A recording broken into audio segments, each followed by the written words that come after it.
Muy buenos días y bienvenidos al Colegio Economistas de Madrid, a las personas que están aquí, a las personas que nos están escuchando y a las que nos escucharán, porque yo creo que la jornada de hoy es realmente importante, es interesante y trata de un tema pues, de actualidad. Vamos a hablar del agua y en esta jornada es una colaboración entre la Cátedra Aquae de Economía del Agua, en la que interviene la UNED, la Fundación Aquae y la empresa Ambiente y el Colegio de Economistas de Madrid. Hemos querido que dentro del seno del colegio se desarrollara esta jornada en el Observatorio de Economía Circular y Sostenibilidad, un observatorio que está funcionando desde hace algún tiempo en el colegio, que dirige Gemma Durán, y que es la presidenta del observatorio, que no ha podido acompañarnos hoy, pero que nos está siguiendo online. Y yo quiero agradecer muy sinceramente a Hanemann que esté hoy entre nosotros para hablar de los mercados de agua, para hablar del agua, para hablar de lo que significa la política hídrica, para hablar de un tema que nos afecta en España y en muchas partes del mundo por el problema que plantea la sequía, que ahora con las últimas lluvias, en el caso de España, se nos está olvidando mucho, pero que realmente es un tema recurrente y un tema que hay que trabajar con verdaderamente tiempo. Muchísimas gracias. Thank you very much for being here with us, profesor Hanemann. Y también quiero presentar a José María Labeaga. José María Labeaga, que es catedrático de Análisis Económico en la UNED, que es el coordinador del programa de doctorado de Economía en la UNED y que además es el que ha propuesto a la figura de Hanemann y que estamos muy contentos de participar y contribuir con esta aportación en un viaje que está haciendo el profesor Hanemann, que creo que es un viaje relámpago, que está haciendo con una parada técnica en la que le hemos recuperado para que nos venga a exponer pues, su visión del agua desde los Estados Unidos y los mercados de agua y su funcionamiento. Así que muchísimas gracias. Yo voy a ceder la palabra ya a José María Labeaga para que haga la presentación del profesor Hanemann, agradeciendo sinceramente a los dos la presencia aquí en el colegio para tratar este tema. Muchísimas gracias. José María. Gracias, decana y amiga, Amelia. The first thing to say is that Michael Hanemann is a friend. Yes. Not only my friend, he's a friend of Spain. Yes. He comes to Spain whenever he can. Yes. With his wife. He's enthusiastic of Spain, of Spanish cuisine, of Spanish paradores, yes, of Spanish heritage, yes, history, and of some Spanish people. Yes. He's born in the UK, but he's living in the US. He's professor at the School of Sustainability and the Department of Economics at the Arizona State University. He's a major academic contributor to the fields of environmental and resource economics, as I say later on. Prior to go to Arizona State, he was assistant professor at London School of Economics, teaching fellow at Harvard University, professor of environmental and resource economics at University of California, Berkeley, director of the California Climate Change Center, member of the Environmental Economic Advisory Committee of the U.S. Environmental Protection Agency, and lead author of the IPCC Fifth Assessment Report, among other things. He's a member of the U.S. Academy of Science, and among his awards, he has the award, the European Lifetime Achievement Award in Environmental Economics in 2008, and the publication Enduring Quality Award of the Association for Environmental and Resource Economics in 2022 for his paper Willingness to Pay and Willingness to Accept. Can they differ? It was published at the American Economic Review in 1991 or so. Enduring means that it's a paper that has a lot of impact, probably the paper that has the most impact in the environmental and resource economics field. So he's really a pleasure to have Michael here, and I thank you very much for being here. Thank you, Jose Maria. Thank you, Dean. So, there's some history. I grew up in England. My parents were refugees in England. And as you know, the single major fact about Spain that you learn in England is the Spanish Armada. And so Spanish history plays very little role in an education in England. But I came to America, I met a wonderful American, I came to Berkeley. California is really where I first became aware of the Spanish heritage, because, as you know, it has Spanish history. And also, soon after I came to California, I became very interested in water. I arranged to create a course in water, and as you know, the best way to learn a subject is to teach it, because then you have to work like crazy to be ahead of the students each lecture. But California water California has the same climate as Spain, and California agriculture, say in 1950, would have looked very much like agriculture in Spain, which basically came from North Africa to Spain and from Spain to California. And I became interested in water and have made that one of my special areas of interest. So in the history of economics, water was a big topic, especially in the 50s and 60s, and Berkeley had a large research program. And the context was the growth of California in World War II and after World War II, the growth of the population, the growth of economic activity. California has a low rainfall. Northern California has a lot, Southern California very little. 2/3 of the population live in the more arid area. 2/3 of the water is where the population don't live. And so water became, and has been since California started with the gold rush and with farming in 1850, water has been a major issue. In the 1950s, there was a major debate about water transfer project, like the Ebro project, but the same sort of scale. And at that time, economists were arguing that rather than investing billions of dollars in new water conveyance, we should use water more efficiently and avoid the cost. And so that was a huge debate, many articles, books on water published from Berkeley and from California in the early 1960s, but the political decision was made in 1960 to go ahead with what became the California State Water Project. There had been a major federal water transfer project planned by California, halted by the Depression, taken over by President Roosevelt in 1935 and built that started in 1949. But California had grown more, and so in the 50s, this new project was planned. The political decision was made in 1960 to build the project. It is the largest construction project by a US state in history to the present. And with that, the political fight ended. Interest in water economics started dropping, and by 1970, energy economics, the oil crisis in the Middle East and so on, so energy economics rose as a new field and water economics declined.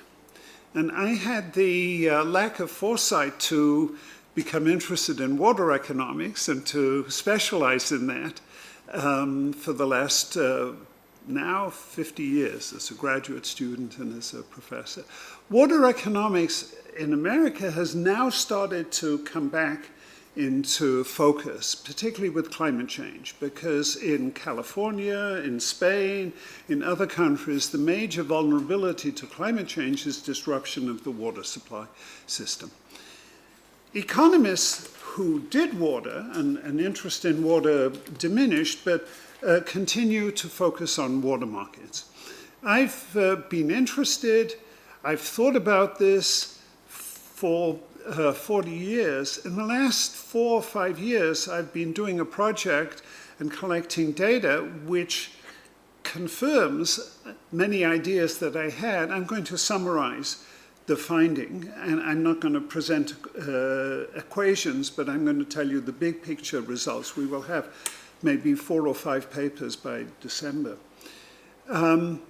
If you ask any economist about water, he'll say it should be priced higher, it's underpriced, and you should use water markets to raise the efficiency of water markets. Economists have said this since 1950. It's especially salient now in the last 10 or 20 years with the rise of climate change. So California gets part of its water from the Colorado River. California also gets the majority of its water from rivers in California and groundwater in California. Southern California, where 19 million of the 35 million people live, relies on Northern California rivers and the Colorado River. Starting in 2020, both of those had severe crises, and we faced a severe drought. The Colorado River, I just give you some numbers. There are 7 states around the Colorado River. The river started being used, water, around 1900 in California at the beginning, and then in the other states. In 1922, the 7 states agreed to divide the river among them. They divided the northern 4 states and the southern 3 states, the lower 3 states, California, Arizona, and Nevada. They thought there was 19 million acre feet. These are Anglo-Saxon units. They divided 17.5 million acre feet. 7.5 to the upper basin states, 7.5 to the lower basin states, 1.5 for Mexico, and 1 million was sort of extra. They thought there was 17.5. California was already growing, and it's been using more than its share, the lower basin states, but particularly California, probably since 1930, 1940. The upper basin states are still not using their full share. Mexico was allocated its share in 1945. Fortunately, the river flow has, unfortunately, the river flow has been 14.8, not 15, not 16.5, not 17.5, it's been 14.8. And that has basically worked because the upper basin states, instead of taking 7.5, we're taking 3.5 or 4. So, however, since about 2000, there's been more warming, and the stream flow since 2000 has been 12.1, 12.2, while the usage has been 14.8. In 2000, there's huge storage, 4 times storage. The reservoirs were full in 2000. They almost became empty in 2022 and 2023 because they were taking the sort of 14 point something water, the actual stream flow was 12 point something, and they were draining the reservoirs. And this has created a crisis. So as you may know, 2023 was a miracle year with incredible rainfall, the greatest rainfall in 45 years. And so that temporarily ended the crisis. But going forward, the projection of stream flow for this century, or even for the next 50 years, is under 12, maybe 10, maybe 9. And so the Colorado River faces a crisis, but California also, the native rivers in California also are suffering the same type of reduction in stream flow. And so the question of water marketing is very much on the agenda. And the whole idea, you have less efficient uses, you have more efficient uses, so what you should do is move water from the less efficient to the more efficient uses. The problem is things with water are far more complicated than the kind of simple model of economists. Spain, water is the same situation is true here. I'm focusing only on America because I've studied water in America for 50 years. So there are two or three key mistakes economists make throughout the literature, not just water economists. And the first is people think of the property right to water in the US context, and they think of it because it's a distinctive right that was created in California when California was settled after the discovery of gold in 1849. And that has distinctive features, which I'll talk about quickly. However, most people who use water in cities and farms don't have a property right to water. They get water from a water supply organization, from the city, or from an irrigation district. The city or the irrigation district has a right to the water. The water users are served by the water supply organization. And that's a different commodity. It's not the same. So the property right to water, and so famously in the American West, but it goes back to Roman law, nobody owns the stream, nobody owns the water body, but they own the right to take the fruit of the stream, to take water from the water body. And in America, each state controls not water quality, but each state controls water quantity separately by its own rights. So in principle, there are 50 states, there are 50 bodies of water rights.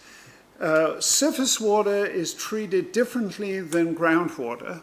California, which started Western water rights, was the last state to create rights to create any regulation of groundwater, and didn't do it till the drought in 2014. But most people have a contract right. They're served by an irrigation district or some supplier, and the duty of the supplier to supply them is governed by commercial law or municipal law or some sort of public law.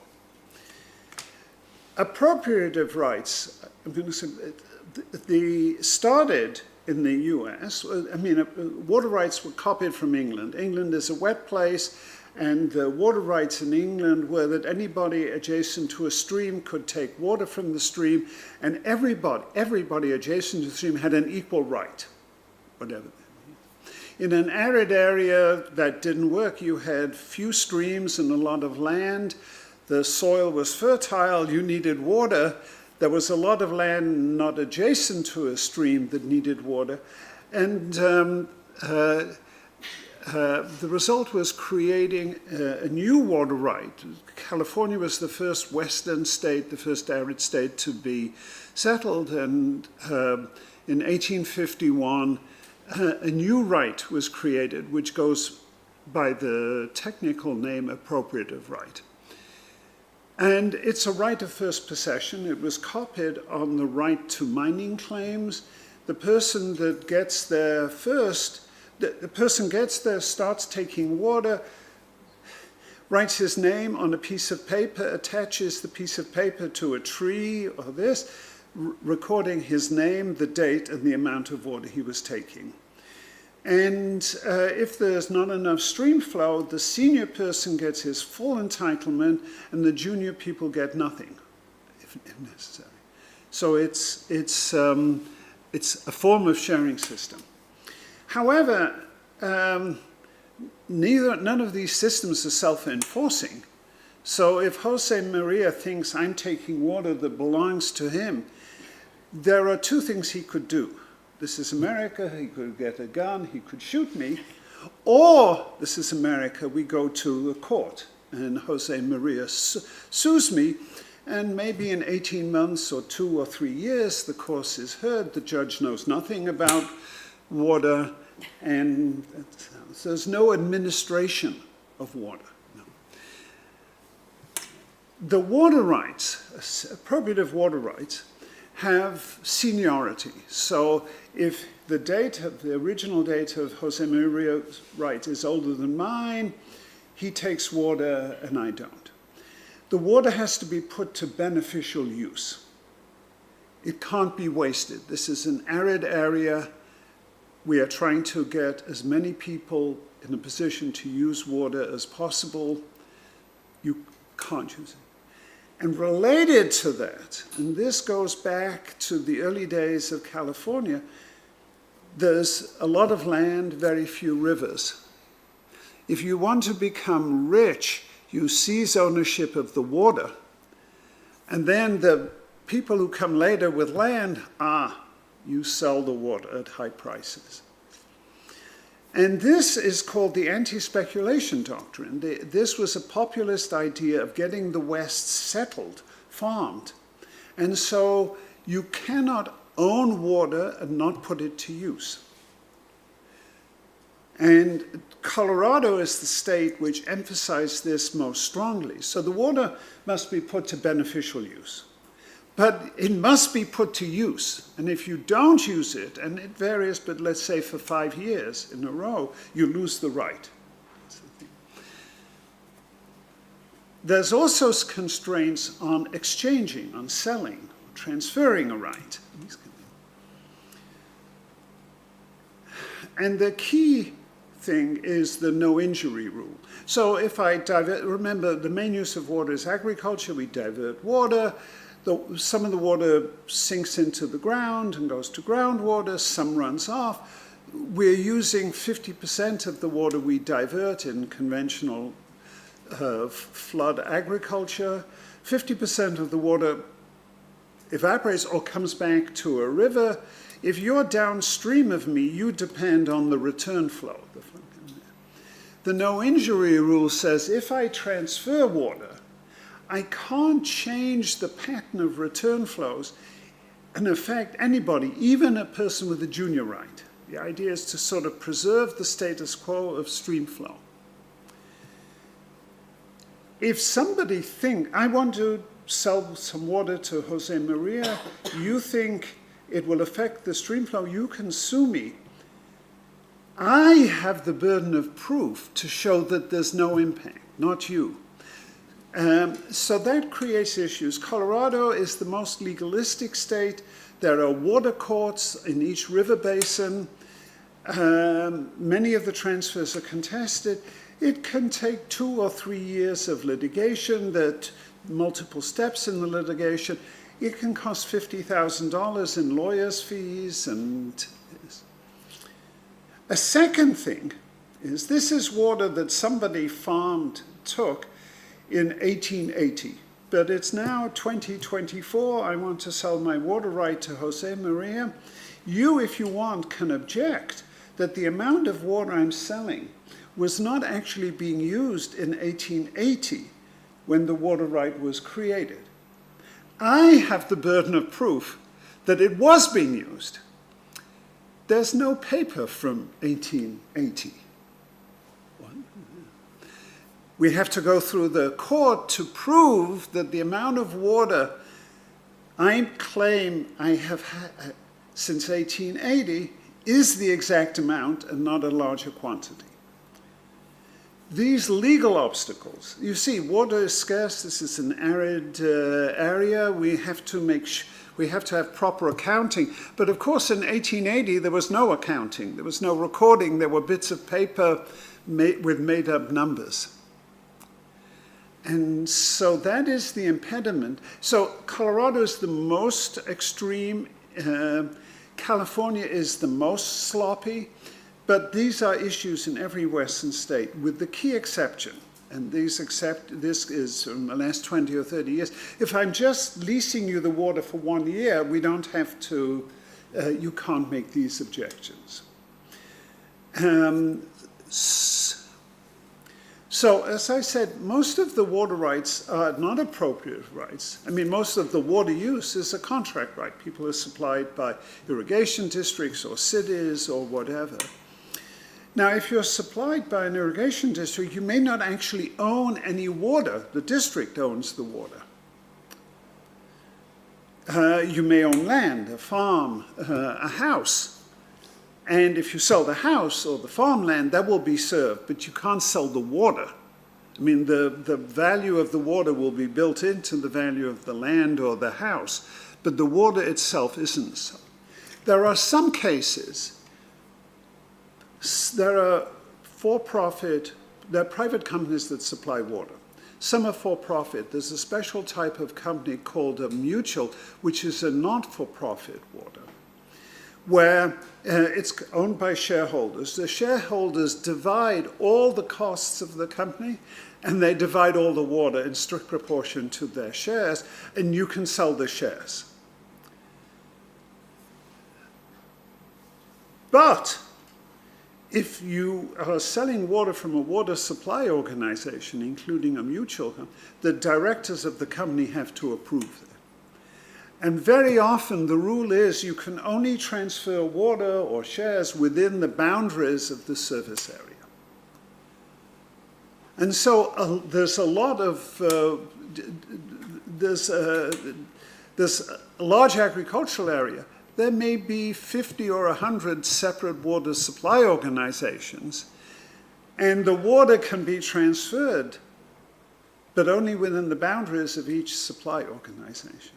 Appropriative rights can be transferred across any area subject to the no injury rule and the non-exchange. But contract rights can only be transferred within particular spatial areas, and most economists don't realize that. So we have, but the rules are often, the geographic boundaries are never relaxed. The administrative, the legal restrictions on appropriative rights are relaxed for transfers. And also, so transfers within the geographic boundary, that's 90% of what happens. So this is a quote from the drought in California 2014. This is Ed Lazar, famous economics professor at Stanford, writing an op-ed about the drought. And he said, you know, why are we having this problem with the shortage and crisis? It's because governments control water, the environmental restrictions, the lawsuits. We want to solve the crisis, the middle paragraph.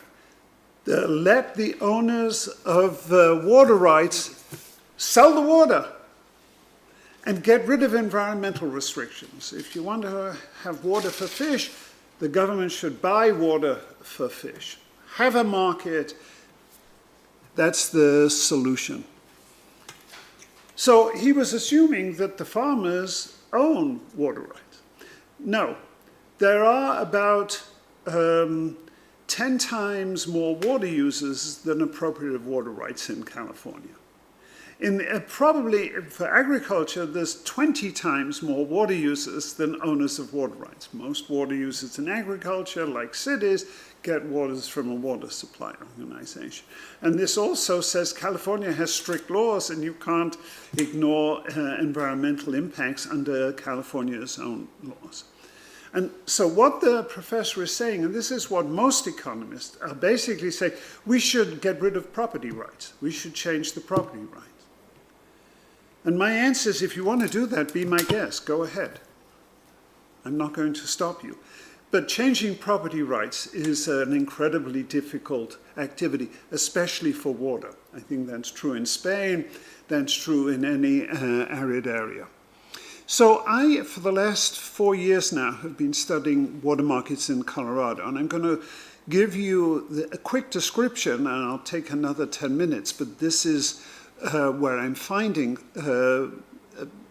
results that I've speculated about for a long time.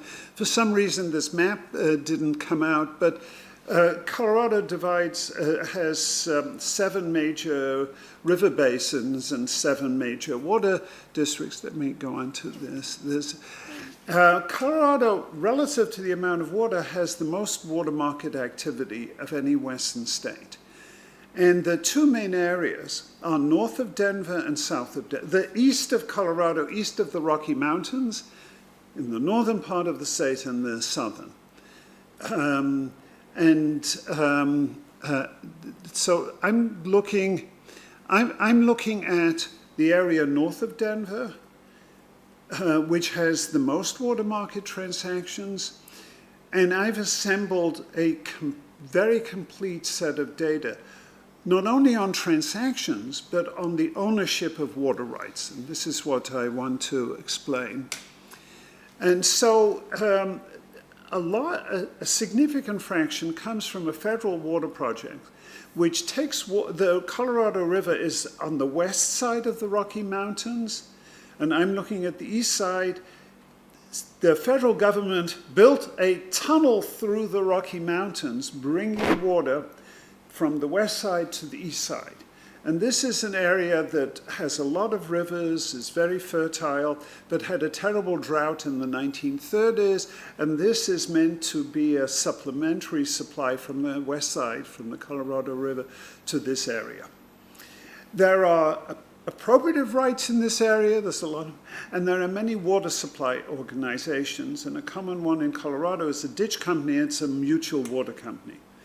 What that means in this case is the shareholders, this is not true in other states, in this case the shareholders own a share of the portfolio of water rights individually. In most cases, the organization owns the water rights and the shareholders don't get the water but don't own it. So we have this is a public water supply organization which delivers the Colorado Big Thompson. Colorado is the river where the water comes from. It goes to supplement the Big Thompson, which is one of the rivers on the east slope. Because of historical accidents, and because of several historical accidents, the return flow rule doesn't apply. The water is equally owned among all of the people, entities that bought shares from the 1930s onwards. You can transfer a share as long as it's within the service area of the water project. It takes 2 or 3 months. It costs maybe $500–700. That's completely different than an appropriative right, orders of magnitude faster. And this is a very active water market. So very quickly, we have all of the transfers and leases since 1990 in this CBT water, which is very easy to transfer. There are also transfers separately of appropriative rights and ditch company shares, whatever. The transactions data comes from basically 2 water brokers. One went out of business. They collect data on water transactions. They publish an edited portion. They make their money because you hire them as a consultant if you want to buy or sell water, and they have more details than are publicly available. But they only have that information for a subset of the transactions because they have to spend money interviewing people to get the data.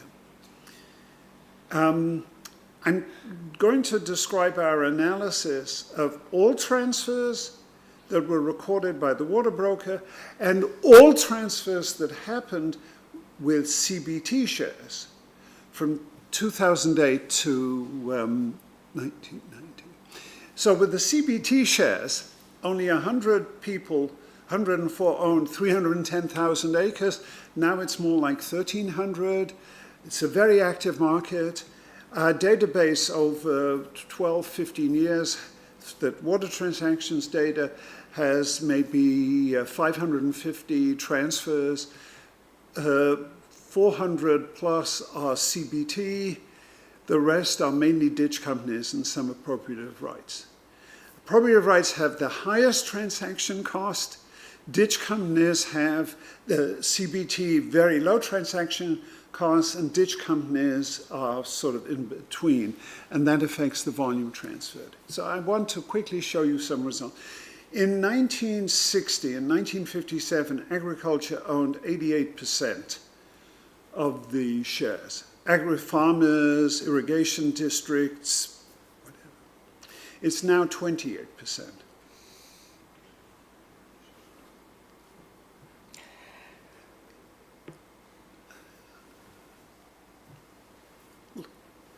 Look at the price.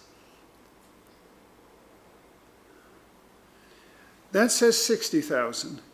It actually hit, that's 2020, it hit 90,000. I would say in the rest of the US, raw water doesn't sell for more than $20,000, even today.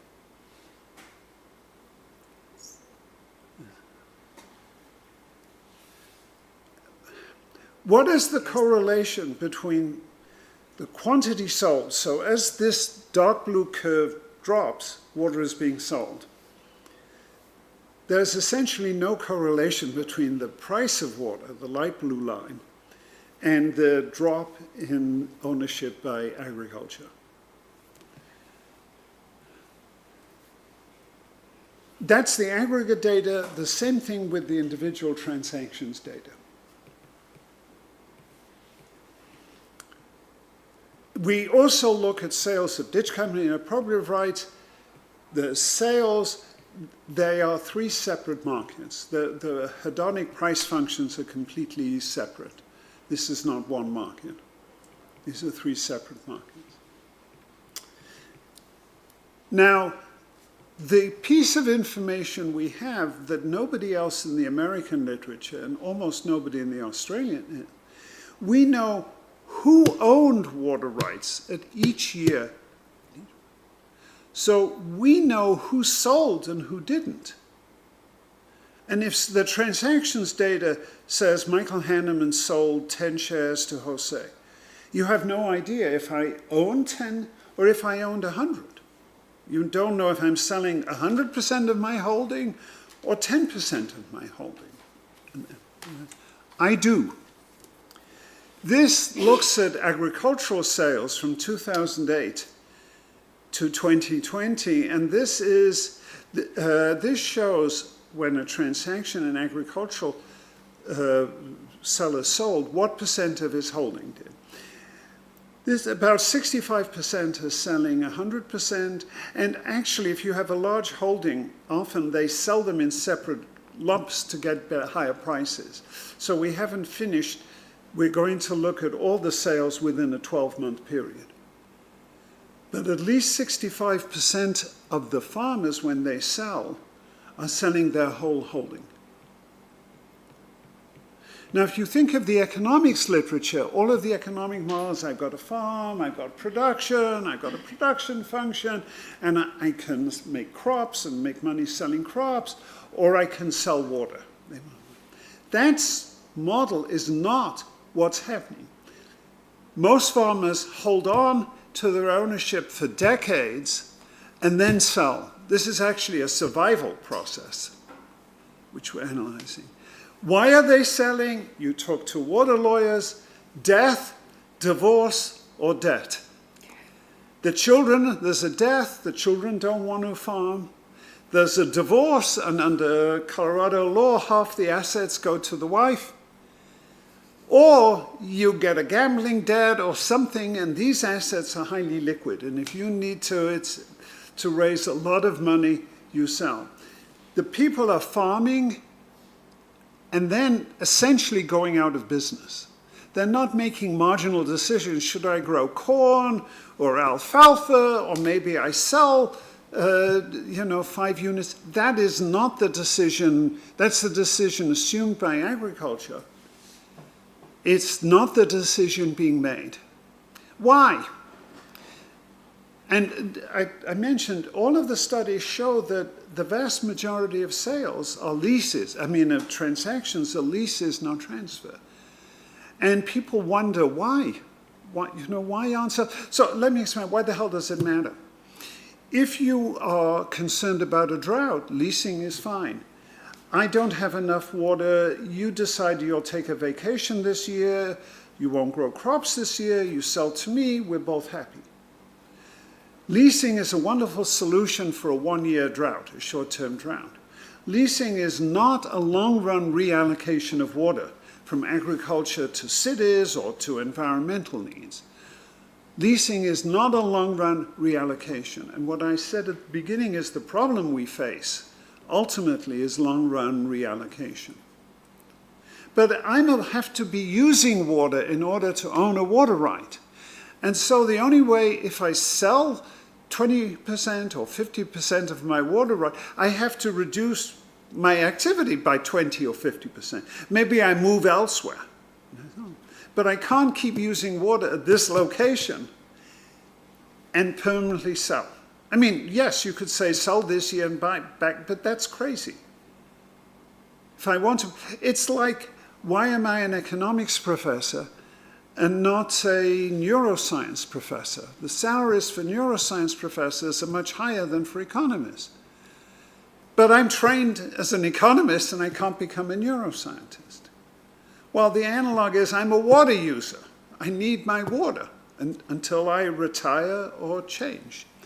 And the entire economics literature has overlooked that fact. So I've already, I'll be done in a couple of minutes, so I've said the leasing market isn't the sale market because it's a different decision. A farmer could lease water for 1 year and take a vacation, but he couldn't sell the water for 1 year and then come back to farming. So this is just what I'm saying. This is the last piece of data. This is the holdings of when farmers lease water. No, but essentially nobody leases 100%. The water users lease, but they lease small fractions of their water. So again, they're two separate markets. A farmer may sell water and may lease water, but on different occasions, and these are different economic decisions. Cities buy water. They never sell water in the data. But cities buy water decades ahead of their needs. Well, what happens with the non-speculation doctrine? They get around that by leasing the water often back to the farmers who sold their water to them, and often for a nominal fee. Like $1. So cities are leasing water but not to make money. Farmers are leasing water to make money, but only if they decide not to farm that year. So economists think of sales and permanent sales and leases as financially integrated. You should sell if the price is equal to the discounted present value of the expected stream of lease prices, etc. And so they model the sales and the lease market as financially integrated, with the two prices tightly connected. And I'm saying those are separate markets with distinct prices. Leasing is quite liquid, but it's only a short-term adaptation. It doesn't bring about a long-run transfer. So what does this mean for policy? as I said, agriculture uses maybe 75–80% of the water in the American West. In 2100, it will be lower. Whether it won't necessarily be much lower in 2030 or 2040, but eventually it will be lower. But this process of allocation will be slow, long drawn out, cumbersome, and I make the analogy, agriculture owns 75–80% of the water. You think of a big lake, a reservoir filled with water, but the reservoir can't be emptied at one time. It's not one reservoir, it's 1,000 buckets of water. Some are big buckets, some are small buckets. Each bucket has to be emptied, i.e. the water transferred individually. And so the mistake of economists is to think of water as a kind of homogeneous commodity that is out there and then can be sold, and that's not the case. So that's the detailed version of this story will come out in papers in the fall. But at least for American economists, even water economists, these complications are currently being overlooked. That's my message. If you have comments or questions, thank you very much. Bueno.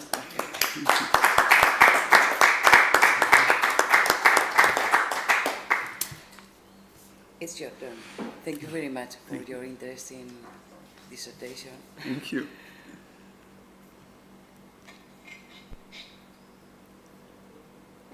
Os habéis quedado todos impactados, ¿eh? I have some Yeah. questions. Primero tengo que decir una cosa en español. Please, your Yeah. microphone. Oh, of course.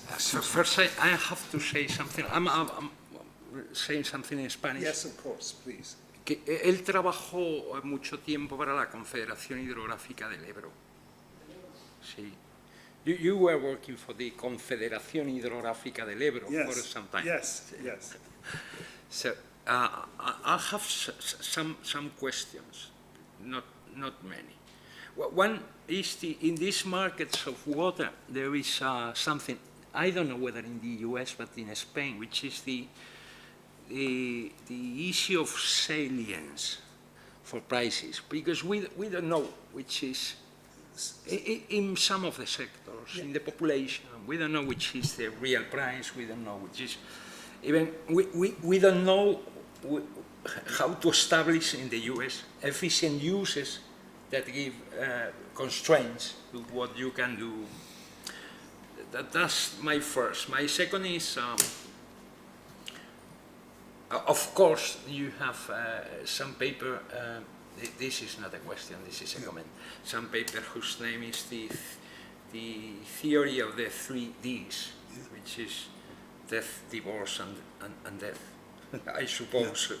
But my question here is, you have two markets which face different prices and different conditions. The issue is how to integrate the two markets, because water is not an homogeneous good in these two markets, but the markets can be integrated with some, I suppose, restrictions or I don't know. Okay. So first, with prices, the water organization, Northern Colorado Water, each transfer, each lease is discussed by the board of directors. We paid $20,000 to acquire copies of the directors' meetings back to January 1990 and to digitize them, and that took 2 students 3 years. The directors are not told the price. The price doesn't appear in the information the water organization publishes. That's why water brokers spend a lot of money interviewing people to try and find the price. And the data from the water brokers we had to pay for also. And that's about $7,000. But, so normally if you're not a water broker, or you don't pay a water broker for data, you don't know the price. The headline, 90 shares sold, there was a headline in March, they don't know the price. The district, however, publishes, so the district knows the price, because when you apply for the transfer, you have to submit the contract, and the contract has the price. The board of directors are not told the price, at least publicly, but the district staff know the price, and the price data I showed you is an annual average price reported by the district. Other districts are less bureaucratic, and the staff don't want to know the price. So in general, there's no reporting of price except by brokers. In this area, the district does publish an annual price. And actually, if I go back, let's go back to this graph. Yeah. So why did the price, so this is actually a bubble, I think. And so let me say, we're analyzing, I've described the supply side, and I'm arguing it's not driven by price. Most is what is being bought by either housing developers or cities.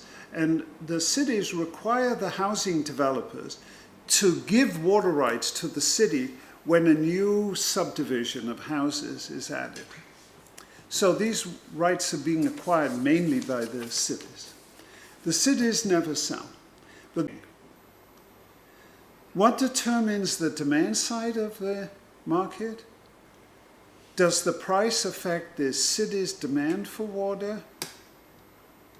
No. This is an area where the population has gone from 200,000 to 1 million, and new homes are being built like crazy. I've visited this area for 40 years because Boulder, the University of Colorado, is there, and I've been going to Boulder. Who pays the price of water? Is it the water users?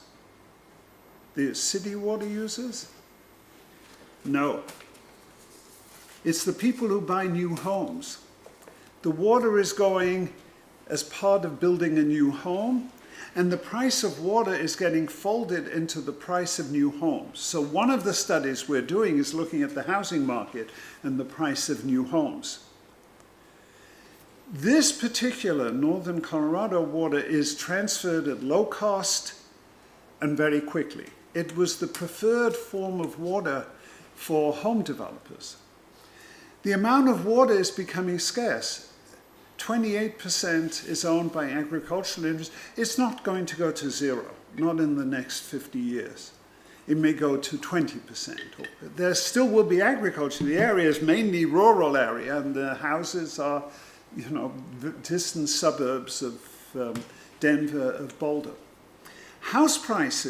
New home prices have jumped by $60,000 in the last 2 years, and I think that's the price of water. And that's why, and there's a sense that the supply of water in this market from agriculture is ending. So it's like a mining bubble. People discover copper or in a remote town, miners come in, it booms, there's wealthy, and then all the copper is extracted and it goes back to being a dusty town. The water market is like that, and I think will be in other cases, as rules get relaxed, there will be a boom in selling the water from agriculture to a city, and then that particular, because each is a spatially limited market. And so the market supply will, so I don't think, bottom line, I don't think supply is influenced by the price of water. I don't think the demand for water is influenced by the price of water. I think the price of water and the demand is reflected in the price of homes and the housing market. So this is actually the package of studies we're working on to put together. And so it makes sense, but this is the standard theoretical models, the standard empirical models of water markets are you have a farmer, he has crops, you can sell water, you have an urban demand function, but the assumption is the price cities will pay is what current water users will pay. No, it's really the price of new houses that is the source of the demand for water. So it's much more complicated. And integrating these different commodities is difficult because each is a separate supply because there are the spatial restrictions. And so it won't be a well-integrated market.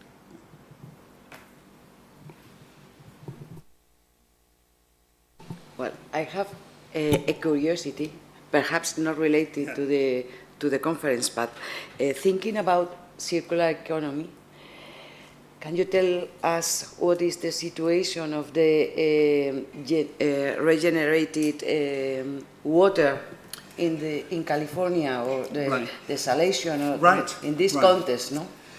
So I spent 2 years studying the economics of water supply in Southern California. They have a financial crisis. These are the entity that serves 19 million people, the big gorilla of water in California. It had to take an emergency loan this year because otherwise it would have used up its reserves. Why? What's the crisis? Conservation. Per capita water use between 2008, per capita water use in California was constant. We had a drought in 1991, 1992.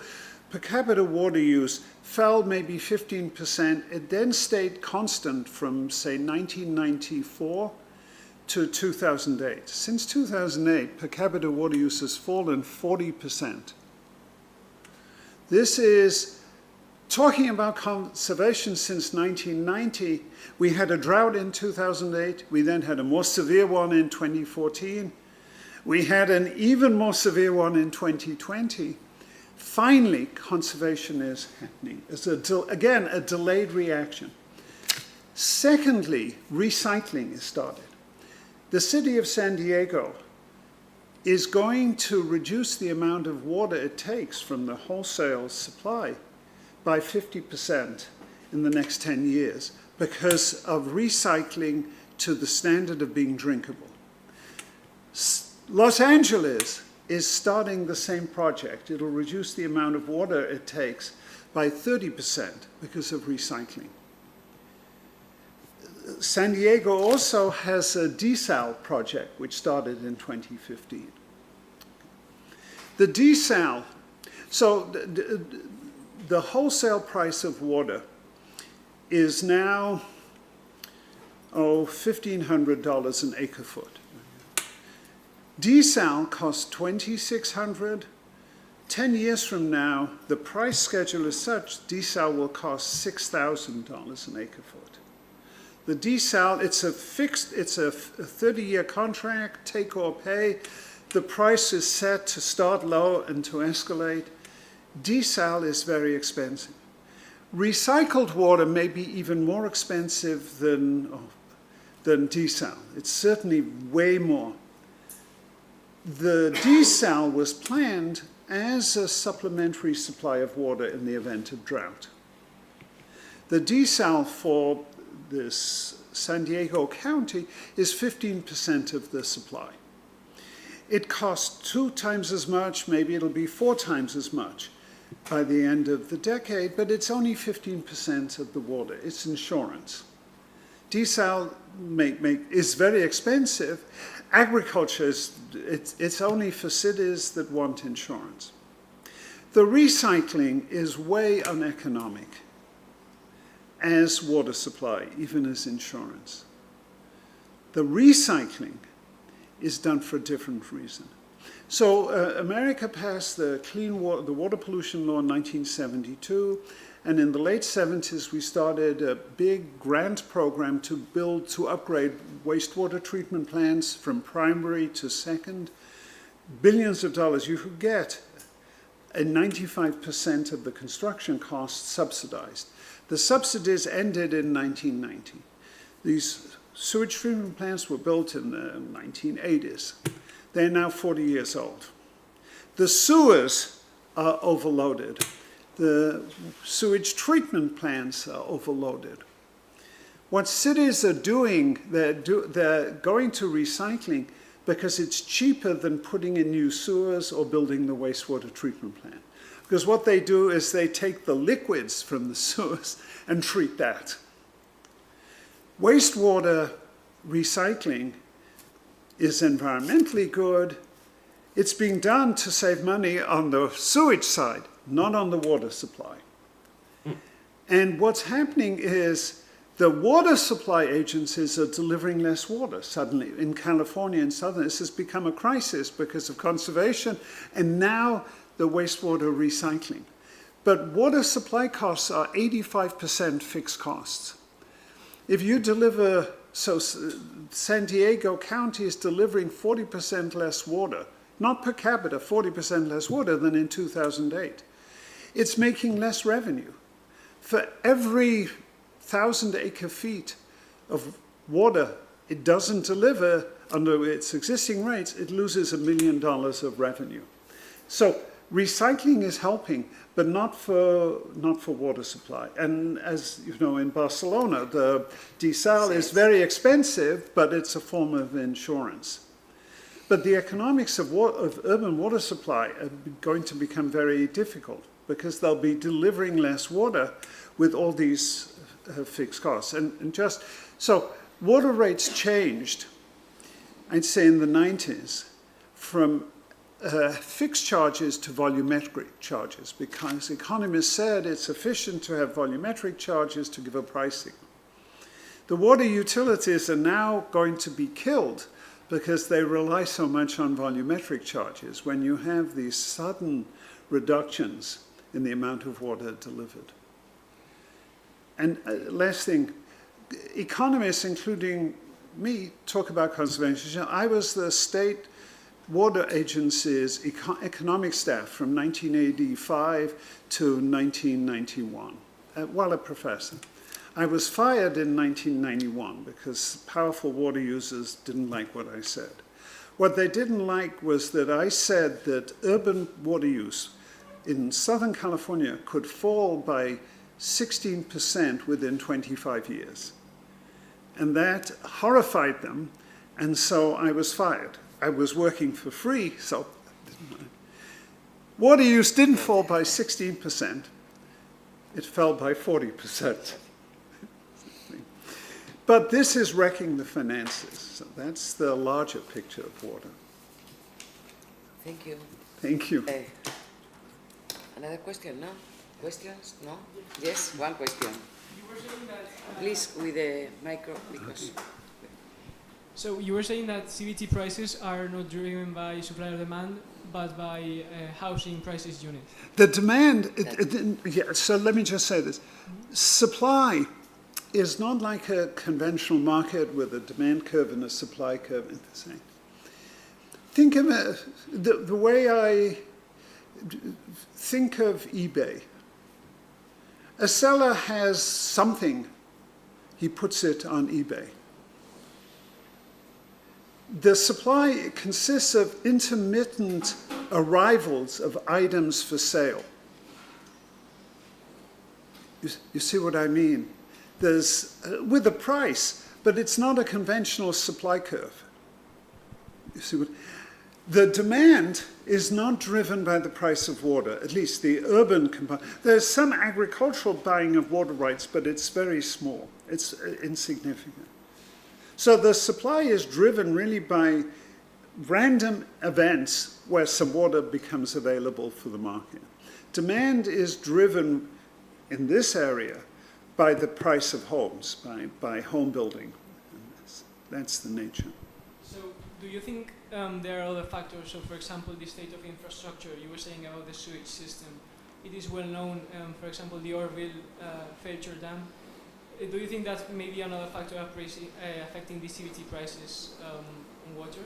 No, so the Oroville Dam, which is the state water project, right, is one problem. They need $20 billion of investment for the state water project. It's not clear. Half of the water goes to farms. Half goes to urban Southern California. It's not clear whether urban Southern California is willing to pay that much. It's not clear. You can make a case that with climate change, so the major thing is not the Oroville Dam, but what's called the Delta Tunnel to convey the water south. You can argue that for climate change, and California also has the threat of an earthquake, you can argue that the Delta Tunnel is insurance against climate change, drying up rivers, but also against earthquakes, destroying the conveyance facilities. But so far, under the existing system, there's no charge for the water. The charge is for the power for the conveyance infrastructure. And it's not clear that there is actually going to be adequate demand to make the $20 billion investment that will be needed. It will have to come from cities, and these are the cities looking at recycling as cheaper for them than fixing the state water project. And so it becomes a difficult decision for cities. You want a reliable supply compared to irrigation districts, but reliability is becoming very expensive.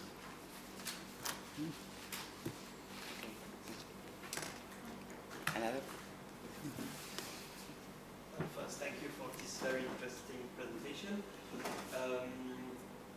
Because of this particular market with offer and demand, do you observe important volatility in prices during the same period, or is it pretty stable? Well, so this shows you, this is the average price per year. I have transactions prices. What we're finding, is not, there's, the most liquid market by far is CBT shares. There is change over time, but in a given year, there's not a lot of volatility. And so we're looking at volatility not just over time, but for each transaction out of the, 50 transactions a year. So we have three, appropriative rights are very rare. I mean, and so there is volatility over time, but it's such a thin market that ditch companies, so it's the problem. There are about 30 ditch companies. There are 12 which are quite highly traded. Highly traded means 1 or 2 transactions a year. The ditch companies have very different configuration portfolios, very different storage. They're very heterogeneous. So we get more variation in ditch company prices, but that's across, again, it's a thin market. It's a very thin market for any one company. And so actually we're not seeing, the lease market, which we haven't analyzed, will have volatility. We know that. And so what we will do is contrast the permanent market over this period with the lease market. But the lease market is going to be different quantities coming up, different sellers and different buyers, because cities basically don't want to lease. They want a permanent stockpile. So the lease market is mainly within farmers. And the lease market, you can't think of a year. You have the growing season, let's say March to October. And then you have the non-growing season. And so you have leases before the growing season, let's say leases at the beginning of early in the growing season, and leases in the late, where it turned out to be drier or hotter than expected, and so people are leasing a small quantity at the end. So I suspect the lease market will have 3 separate periods, and there can be price differences between them, but there's an economic rationale for why those are 3 separate times. Thank you. José María, ¿cierras? Well, thank you very much. Thank you. See you next year, Yes. perhaps. Yes, I hope so. I hope so also. Thank you very much. Y muchas gracias a vosotros que nos habéis acompañado hoy. Gracias. Thank you.